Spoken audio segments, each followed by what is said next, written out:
conspiracy group whose theories make alien invader claims sound mainstream just showed it has more selling power than anyone may have guessed. QAnon's book, An Invitation to the Great Awakening, shot to #1 on Amazon's list of bestsellers in the category of censorship and politics.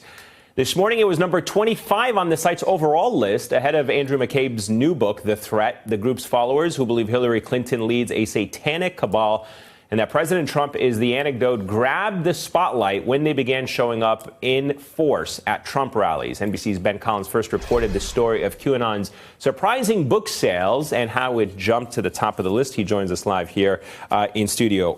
Explain this to us. First of all, we can joke a little bit about some of the conspiracy theories, right, but there is an underlying issue that needs to be addressed here, which is how conspiracy theories like this can get made, materialized, and then ultimately have traction with a large part of our society. Right, and write this off at your own risk, by the way. Like 2 months ago, a guy murdered his brother because he was on QAnon forums saying he'd take out the Illuminati. So he killed his brother with a sword. It was a thing that happened. Last month, a guy tried to burn down Comet Pizza because Pizzagate is the underlying part of QAnon. And he posted a QAnon video to his parents' account on YouTube right before he did it, an hour before he did it. So this sort of thing is everywhere. Yeah. Like, unfortunately, a lot more people believe in this than you think they do.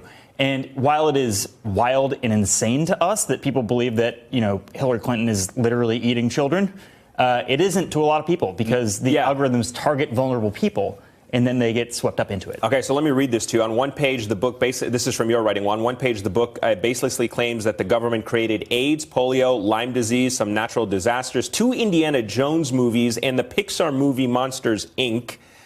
I'm not sure why those are necessarily connected or why they may necessarily be bad, but how did the book get on Amazon's recommended books page in the first place? And then ultimately, do you have any insight as to how the algorithm works? Is it just purely a popularity issue, or is this happening in like the dark web where people are just clicking on it and that's driving sales? Sure. So what these guys do is they find these algorithmic black boxes. It used to be this way on YouTube, where they would take these things where the algorithm would determine what people want and they would game it. And there was really no way to find out how much that spread.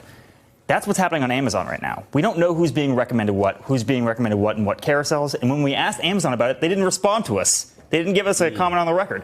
So YouTube has done some work into fixing this. Facebook has too. Now Amazon is the next frontier for them because they realize they can find an audience in these spaces. This is written by like a dozen people in this movement who are all effectively anonymous.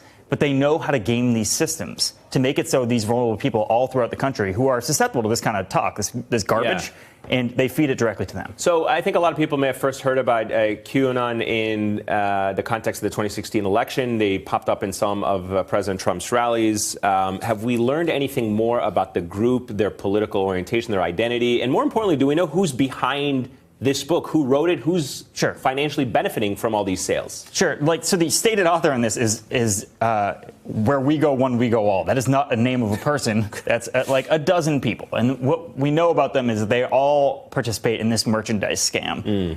Some of them have these things called Patreons, where they just donate money to them so they can continue streaming on YouTube. Some of them just sell stuff. They sell trinkets. They sell stupid stuff like that. At the heart of this is merchandise graft. That's what this is. But we don't know at the end of the day, like exactly who they are. We know who's pushing it from the start. I wonder how much money is actually being made on all of this. Ben Collins, appreciate your reporting as always. Thanks. Hey there, I'm Chris Hayes from MSNBC. Thanks for watching MSNBC on YouTube. If you want to keep up to date with the videos we're putting out, you can click subscribe just below me, or click over on this list to see lots of other great videos.